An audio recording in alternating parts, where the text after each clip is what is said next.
So the paper or reading that I chose to do my assignment on is Becoming the Third Wave by Rebecca Walker. It was a short reading. I printed them off. It's easier for me to read. Front and back. It's actually a really powerful post that Miss Walker had written. I thought it was very interesting just kind of reading it, and as if she was just like writing it as she was experiencing it. It felt real, as if I could put myself in her shoes, because just the things that happen in her paper happen every day.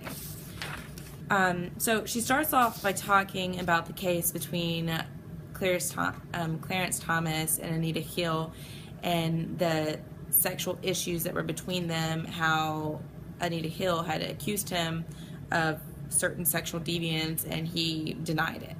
Well, at that time, he was found not guilty, and this could have threatened his job. You know, anything, I guess, against your personal record or any of that could, you know, affect your job, could affect your social life and all of that. And Clarence Thomas got away with it. You know, everybody like backed him up. The men, they're like, oh no, he didn't do this. And if he was found guilty, it could have affected his job, but it didn't. And that would put a lot of men in trouble if their actions were, you know, caught and judged bad, and they would be, you know, punished for that. And instead of him getting fired or knocked down on the totem pole, he was promoted. And then she was rejected by people, which personally I just think is completely wrong. I don't think you should judge somebody or disregard someone's experience. And so from that, showing that women will kind of keep their experiences to themselves, because, you know, if she told somebody that this happened to her, and it actually happened to her as well, nothing happened for Anita, so what would happen for me if that happened to me? So it's like, I'm not going to tell anybody, I'm not going to go to the courts, or I'm not going to go to the police and say something. So that just makes women keep it to themselves, because what justice is going to be served for me? Where are my rights?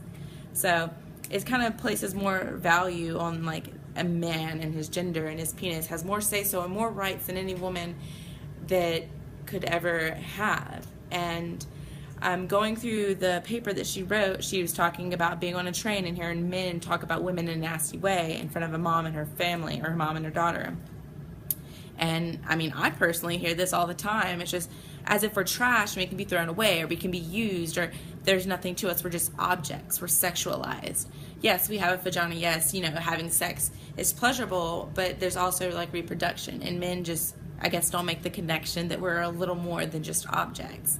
And I can sense the anger that Rebecca had writing this, and her decision is that women should stick together. Her argument is that as women, we should, you know, we can talk about it all we want.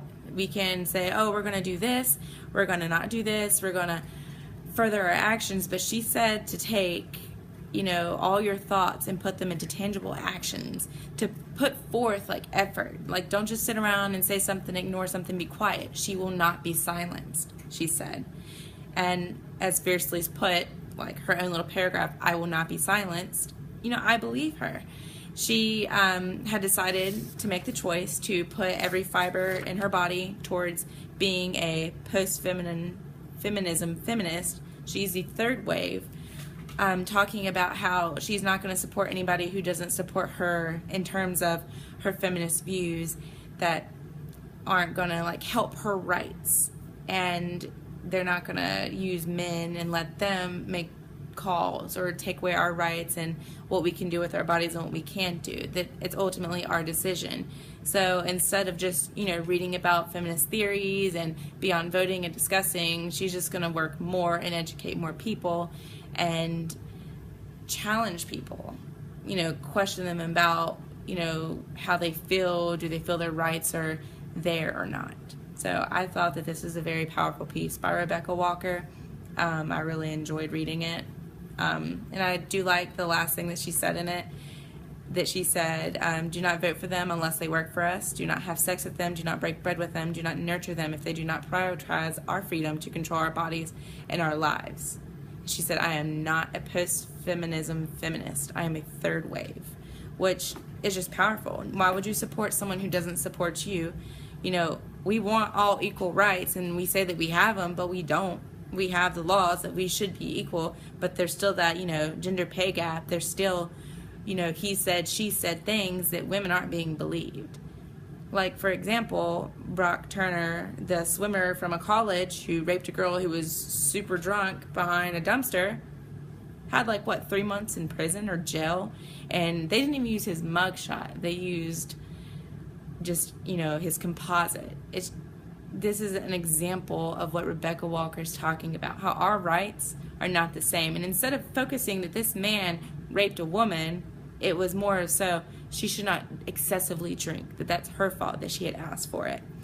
So I think that it really goes hand in hand with Rebecca Walker's paper, and it just makes a lot of sense. This isn't like an outdated data that Rebecca Walker has written. To me, it hits home because I see this, I experience this, I'm on the side with Rebecca Walker. So this being the first discussion, I think this is going to be an excellent course. I'm really excited to continue.